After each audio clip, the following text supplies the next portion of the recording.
Today, an important day because we're going to be talking about neurodiversity and autism, because April is the Autism Awareness Month, or should we call it the Autism Appreciation Month. Thank you, Dr. Alagbe, for coming on the program. It's a pleasure to have you with us. Thank you for inviting me, Pamela. Yes. And so we're going to be talking today about autism and neurodiversity. So where do you want to start? Do you want to start explaining what neurodiversity is first? Or would you like to start from autism and explaining why autism is part of the neurodiversity spectrum? I like the topic, autism, neurodiversity.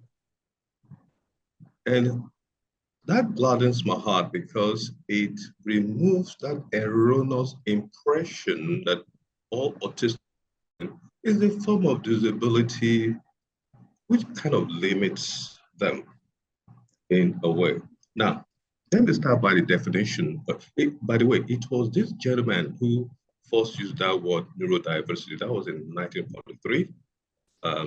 Autism has been with us forever, but then it looked at the thing all over again. I said, look, what we're having here is not really a disability, but a difference in the way some set of people perceive the world, which dictates how they react and behave in that world. And that really is not really much of a disability, but a continuum in humanity. And since then, we've been talking about this in another light. And we see a lot of autistic people who are achieved coming out to say, look, this is how far we have gone. We were or we are not disabled, which is very good. Let me start by defining what the textbook says, the DSM-4 specifically.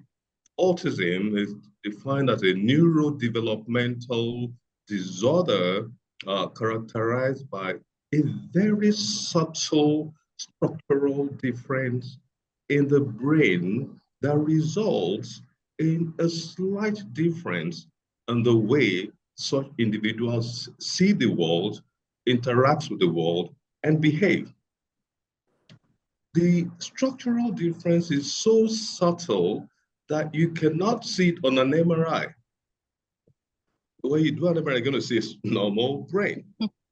And then the functional difference is just a difference in how they process sensory input. We talk about 5 senses, right? Oh, we have 7, but let's talk about 5. We see by sensory input going into our eyes, going to a part of our brain where we can perceive. In addition, that processing goes to another place where that input receives what we call emotional significance. That's why I can see the difference between you, I love you, Pamela, and my wife is just that there's an emotional significance attached to the 2 images that I'm seeing.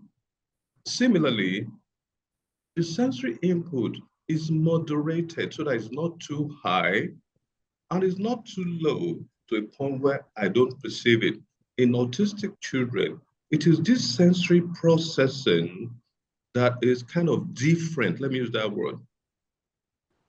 And the same applies to hearing. So have you heard of so-called sensory overload or under responsive? And that is actually what is really, quote unquote, wrong in autism. The sensory input is not well processed. Another name for it is sensory processing disorder. And this is what results in all the symptoms that we see in an autistic child or somebody on the spectrum. The sensory processing is the key. Now, that's actually a very interesting angle to come from. I mean, normally on this program, we spend a lot of time saying, how is it a child is, how can you pick up a child who has autism. Just really, really briefly, because I don't want to spend time on it, but just for people who are listening out there who don't know much about autism, can you just tell us briefly how a child presents usually in childhood, and then explain the spectrum, which is why some people are picked up even as adults with autism? Very good. I haven't talked about sensory processing. Let's look at how a child presents. Let's start from the eyes, the sense of seeing, sight. There may be sensory overload, too much, to a point whereby the child cannot maintain eye contact. An autistic child or a child on the spectrum may have difficulty maintaining and sustaining eye contact. Secondly, because they cannot maintain eye contact, they don't understand what they are seeing. So their responsiveness is impaired. I see a lot of mothers, and very painfully so, they say, oh, my child is 3 years old, he has not called me mom. Or my child doesn't smile at me.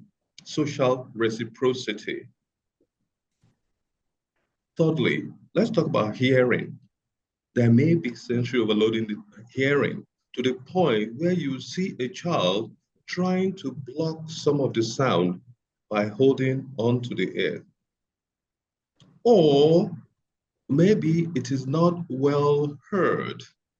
You call a child's name and the child may not answer you because it's not that auditory processing is not amplified enough for the child to hear. The child may have problem with taste, highly selective in terms of what they eat because of the texture and difference in taste.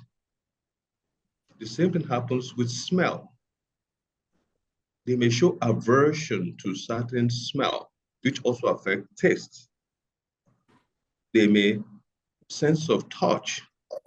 There are the ones that are what called touch seekers. They love to be touched. They want to feel the experience. And there are the touch avoiders. The tactile sensation is, they find it very aversive. Let's now go to the other sensory systems, like the vestibular organ, the vestibular organ, which helps with balancing. Because there's a sensory processing problem in that area too, the child doesn't have a sense of balancing, maybe too much, in which motion will produce what called motion sickness, or is underrepresented and the child is seeking that sensory input. The child may start rocking or jumping or swinging. So what you tend to see in their presentation is this, is that you see an aversion to sensory information coming to them, or they seek to feel this sensory input. So you see a child, they want to instill on sameness. They don't like changing routine. Well, let me go to one also, the problem with the hearing. Because hearing is connected to language formation. Because of that problem processing hearing, those children have delayed in language development. You will see an autistic child who cannot make, at the age of 3, cannot make 2-word sentences. And oftentimes, that's one of the things, most of the patients I see, that's what brings them to the clinic. My child has not spoken. So we have these myriads of symptoms. But now let me clear something. Even though I've listed all this, it's not that a child will have all these symptoms. And that's where I'm not going to the issue of spectrum. That actually you can have a child on the milder side of the spectrum and some on the more severe end of the spectrum, whereby they will manifest all the textbook symptoms of autism. But predominantly, how the DSM-4, now we have the 5th edition, now puts it is this. You're going to have some of those symptoms, but overall, The child will have problem with social interaction. They may not be able to initiate or reciprocate social interaction because of all this sensory processing problem. Secondly, they tend to go into this repetitive behavior, very repetitive. Why? Because that is the area where they are actually getting some sensory appreciation. And you see them wanting to insist on that repetitive behavior. And lastly, aversion to certain sensory inputs. Oh, now I must say that your explanation has been fascinating. Also because it has actually explained in detail where the issues are coming from. And I think it makes it a lot clearer for us to understand what autism is. And I think you've explained it really beautifully. Thank you very much, Dr. Alagbe. Adewole, it's a pleasure to have you with us today to explain to us the tremendous work you are doing at the moment. Can you tell us about this new school you have set up and let us know why you've done so? Thank you so much for having me, Pamela. The Learning Innovation Academy is the new school that we've just set up, and it's an institute of art, science, and technology for talented neurodiverse youth. And it arose from a need because we looked around us. So we have a son, we have a 19-year-old son with autism. And all that we've done in the past years have just revolved around him. So we originally started the Learning Place Center, which is now 13 years old, and that's for younger children, for children aged 1 to 12. And then we started to look for something else for him because we're one of those families that are determined not to take him abroad because we believe that everything is here in Nigeria, if only we. So we started the Learning Innovation Academy last April, and it was basically to equip the youth. In order to achieve this, we actually partnered with institutes of higher learning like the Pan-Atlantic University, EDC, the Enterprise Development Center, the Yemisi Shillong Museum of Art, because we know that we are not experts in that age. So for us, we needed the support of all these other people. And then we also partnered with the College of the Adaptive Arts in California in order to be able to to have someone holding our hand and helping us and guiding us through what we're doing. And in the short time, it's been quite, it's mind-blowing. We've had master classes. We have not even actively started yet, but in the short time, the responses we're seeing, the master classes that we've held, have just been, parents have come back to us asking us to have the master classes at our daily school, like a daily program where they can come to. And what we just basically do is, so the first one we had was at Yemisi Shillong Museum of Art. We spent 5 days with them, and it was on art and just discovery and animation as well. So we did a lot of things on animation, and these were young adults, some of them adults. But what we were quick to realize in the journey was that we weren't going to make it just about the neurodiverse. So the 2 sessions we've had so far have also had neurotypical children as well, or well, adults. I keep calling them children, but they're really adults indeed. And it's been more like an inclusive setting where we have paired them together and, they were just doing activities together. And surprisingly, it was the neurodiverse students that actually were shining much more in our classes and in the sessions. So for us, it was just still a testament to this unique abilities that they have that are just normally lost just because people hear autism or they hear they have some kind of difference. They automatically put them in a box. But we find that there is a need, and we're seeing it more and more globally as well, that there's a shift now from the deficit model to more talent-based and gifted and, just looking for their strengths approach, such that now we see what they can offer. We see that they have a lot of innate abilities. We have seen successful people with autism over the years. Like Dr. Alagbe said when he was talking, that even the people with autism are the ones coming out to acclaim themselves. And this is happening globally. And the United Nations is coming up with an event on Sunday. and it's mainly, most of the participants are people with autism themselves.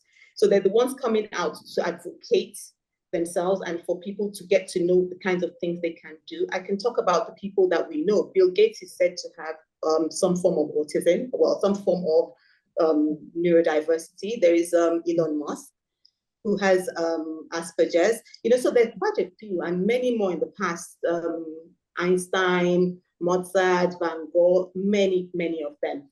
But you see, the only reason why they have been able to come out and excel is because they have been embraced, because there has been room for them. And this is one of the reasons why the Learning Innovation Academy, call it TLIA exists, where a bench between these individuals and the job market. So there was the bridge.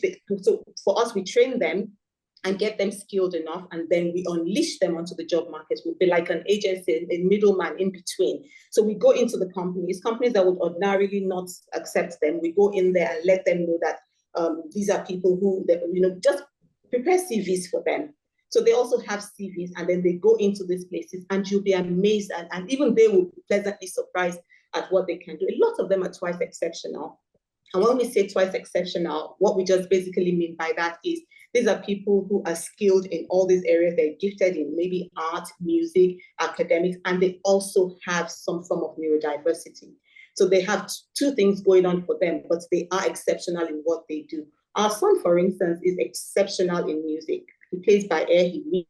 But once we understand that they have these skills and we're able to bring them in, then we're able to harness what they have and use it much better. So the greatest and biggest focus is just this shift and knowing that we can't cure them. So we're no longer looking for that cure, but instead we're looking to embrace them, we're looking to accept them, we're looking to include them in society and with their families as well. So that's our goal at TLIA. Now, I'm sure that some people are listening to this and saying, how can I get hold of you? How can I meet up with this wonderful institution that can help my child, my niece, my nephew, my grandchild, my friend's child? How can they reach you? Yeah, so we can be reached at the Learning Place Center, which is popularly known as TLP Center. It's at 105B Hakim Dixon Link Road, Lekki Phase 1, Lagos. And also we can be reached online. Our website is www.tlpcenter.com, which is also www.tlia.com. So we're linked to TLP Center in many ways. And more prominently, you can find us at the Learning Place. So both organizations run through the Learning Place and from the Learning Place, the same premises. Fantastic. Yes, so the Learning Place is also 105B Hakim Dixon Link Road. So, Ms. Adewole, can you tell us about some of the events coming up to mark the Autism Appreciation Month? So the TLIA has the conference. It's a mini conference on the 20th of April, 2023. And it's in collaboration with SENG. SENG is supporting educational needs of the gifted. They're based in the US. So they will be coming in as well. And they'll be sharing on twice exceptionality. So the focus is mainly on teaching us much more about how to identify strengths rather than weaknesses, on how to create IEPs for these children and these adults. Without it being on the deficits, we're going to use their strengths to develop programs that we actually use to teach them. And then we have a second program also. Sorry, can I just ask, this program that you're talking about, it's open to everyone? Is there a cost to joining? Or is it, no, how can they, if people want to join, how can they reach you? Free. Yes, they can reach us also on our website and on the telephone number. I'll share the telephone number in a minute. But they can reach us at the website that I gave, which is www.tlpcenter.com and the tlia.com as well. So there they'll get more information about the event coming up. And it's for everybody. And we have flyers as well, which we will be posting and just circulating. So it's for parents, it's for educators, it's for caregivers, it's for, as many people, that stakeholders in the space of autism and other related developmental disorders mainly. Okay, and then we have the second event is an event that we've done for the past 9 years. So we support Lagos State school teachers. It's so all the teachers of the 32 Lagos State schools, Lagos State inclusive units, always come together every year. We have this at the Maryland school, in Maryland Primary School. So we have it there every year. And that is also coming up on the 2nd of May. And also on this one, we're going to be talking about twice exceptionality. So our main advocacy this year is on twice exceptionality, because incidentally, the theme of autism for the month is mainly color. So with the color, it's just talking about diversity, about the differences that everybody has. And we feel that this is a good time to also talk about the strengths and just focus more and more on the strengths and know that indeed they can achieve much if they're allowed to and given the space. Well, that's fantastic. Dr. Alagbe, we don't have much time left, but what are your thoughts on this tremendous work that is being done here? I am so impressed that we have such thing in our environment, really, coming from my original base in the United States, coming to Nigeria, getting involved with this. There is a kind of a challenge for me, number one, in terms of placement, in terms of where do I send these children? I run a clinic on the island there for pediatric partners and Atlantic Children's Center. And it's always a big challenge. How do I access, therapists to help? I will take care of the medical aspect, but where do I go from there? It's remarkable. I am impressed. And I believe more, auxiliary, arms of managing this neurodiverse group of people will emerge with time. Thank you very much. Mrs. Adewole, can you just give us a phone number where you can be reached or how your group can be reached? Telephone number is 090 7007 1410. Please repeat. 0907 007 1410. Thank you very much. Dr. Alagbe, do you have any last words for our listeners? Very good.